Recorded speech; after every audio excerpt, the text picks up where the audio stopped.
Welcome to apa? Budret dan sakit kepala budret datang kapan saja. Budret ada obatnya, obatnya nonton kita semua. Nonton kita semua dijamin budret. Nah, gede nih Dan nih. Tuh. Pelan-pelan, tarik pelan. Capek ah.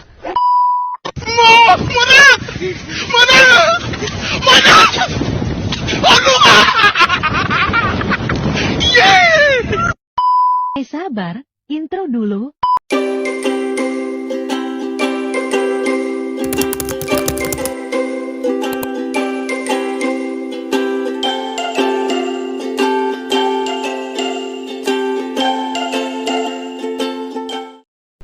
Halo everyone, perkenalkan saya Ida Duanggreni. Saya dari kelas 10 LPB 1. Jadi, tujuan saya di sini adalah untuk menjelaskan 12 garis sejarah. Silakan simak videonya baik-baik ya. Nah, jadi 12 garis sejarah tentunya berisikan 12 poin. Yang pertama ada prasejarah, yang kedua ada praaksara, yang ketiga ada masa aksara, yang keempat ada masa Hindu-Buddha, yang kelima ada masa Islam, yang keenam ada masa bangsa Eropa, yang ketujuh ada masa Hindia Belanda, yang kedelapan ada masa Jepang, yang kesembilan ada masa kemerdekaan, yang kesepuluh ada masa Orde Lama, yang kesebelas ada masa Orde Baru, dan yang terakhir ada masa Reformasi. Jadi, kita masuk materi yang pertama yaitu prasejarah pada tahun 40.000 sampai 200 sebelum Masehi. Bentuk geologis daratan benua Asia dihuni hama erectus manusia Jawa, bangsa Melanesia dan Australoid. Prasejarah juga berasal dari dua kata, yakni pra yang berarti sebelum dan sejarah adalah peristiwa yang terjadi pada masa lalu. Jadi, prasejarah itu adalah sebelum adanya sejarah. Nah, jadi yang kedua ini ada masa praaksara. Masa praaksara ini ada pada abad ke-1 pada tahun 150 sampai 452. Pengenalan sistem penulisan Jawa berdasarkan skrip di India Utara. Namun, pada masa ini juga manusia belum mengenal tulisan. Masa praaksara juga disebut sebuah masa di mana manusia belum mengenal tulisan. Masa ini ditandai dengan manusia yang masih menggunakan batu dan logam sebagai teknologinya di kala itu. Jadi, kita akan lanjut ke poin yang ketiga, yaitu masa aksara. Masa aksara ada pada abad ke-4 sampai 5 silam. Nah, masa ini manusia sudah mengenal tulisan dan ada kerajaan pertama yaitu Salakanegara, Kutai, dan Tarumanegara. Penduduk di Kepulauan Indonesia baru memasuki masa aksara sekitar abad ke-5 Masehi. Hal ini jauh lebih terlambat bila dibandingkan di tempat lain, misalnya Mesir dan Mesopotamia yang sudah mengenal tulisan sejak sekitar tahun 3000 sebelum Masehi lalu. Yang keempat ada masa Hindu-Buddha pada abad ke-1 sampai 15. Pada masa ini, lahirlah bangsa Arya dan Dravida dari sebuah ajaran Siddhartha Gautama yang melahirkan 12 kerajaan.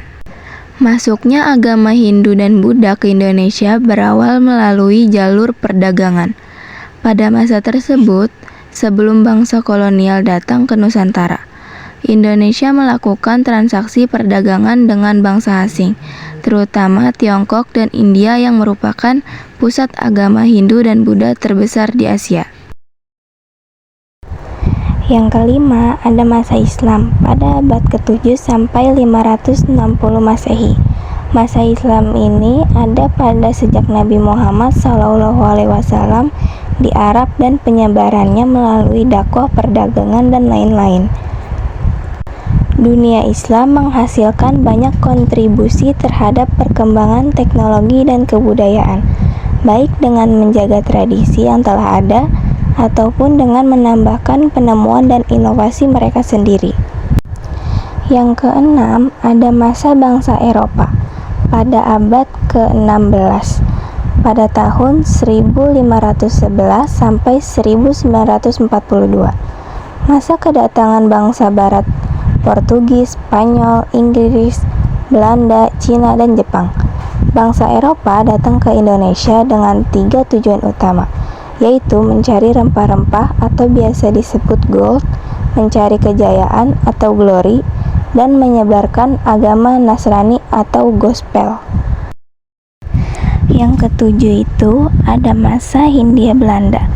Ada pada abad ke-16 sampai 20. Pada tahun 1511 sampai 1799.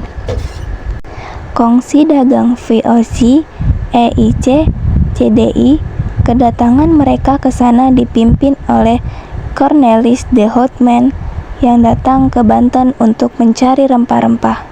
Sebuah koloni Belanda dengan wilayah yang sebagian besar terdiri dari negara modern di Indonesia yang mendeklarasikan kemerdekaan pada tanggal 17 Agustus 1945. Yang kedelapan ada masa Jepang, yaitu pada abad 1942 sampai 1945. Masa di mana ambisi ekspansionisme Jepang di Hindia Belanda atas Jepang memenangkan PD1 atau Perang Dunia ke-1. Masa pendudukan Jepang di Nusantara yang saat itu masih bernama Hindia Belanda dimulai pada tahun 1942 dan berakhir pada tanggal 17 Agustus 1945. Seiring dengan proklamasi kemerdekaan Indonesia oleh Soekarno dan Muhammad Hatta. Yang kesembilan itu ada masa kemerdekaan pada tanggal 17 Agustus 1945. Pada tanggal 17 Agustus 1945, Soekarno didampingi Muhammad Hatta membaca proklamasi di mana Indonesia terbebas dari penjajahan. Dimulai pada awal Indonesia merdeka pada 17 Agustus 1945, setelah sebelumnya berada di bawah penjajahan Belanda dan Jepang. Proklamasi kemerdekaan Indonesia dibacakan langsung oleh Soekarno dengan didampingi Muhammad Hatta di Jalan Penggagasan Timur nomor 56 Jakarta Pusat. Yang ke-10 itu ada masa Orde Lama pada tahun 1945 sampai 1967. Bangsa Indonesia pada masa perjuangan, masa demokrasi, liberal, dan terpimpin presiden pertama yaitu Insinyur Soekarno. Orde Lama merujuk kepada masa pemerintahan Soekarno yang berlangsung dari tahun 1959 hingga 1966. Istilah Orde Lama mulai digunakan sejak era Orde Baru untuk membedakan rezim Soekarno yang dianggap lama oleh Soeharto sebagai presiden baru di Indonesia pada era Orde Baru. Yang ke-11 ada masa Orde Baru, yaitu pada tahun 1968 sampai 1998. Masa Orde Baru memberikan harapan baru pada masa Presiden Soeharto, program Repelita.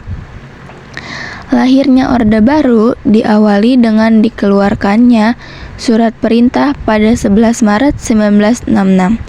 Orde Baru berlangsung dari tahun 1966 hingga 1998. Nah, yang terakhir itu ada masa reformasi.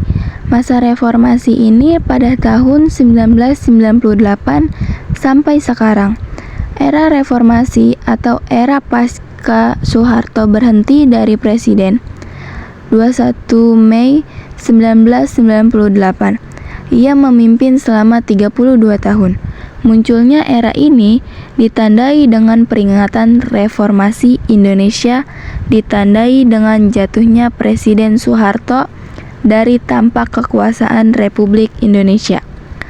Krisis ekonomi dan keinginan rakyat menjadi negara demokrasi menjadi penyebab utama kejatuhan rezim Orde Baru setelah 32 tahun berkuasa.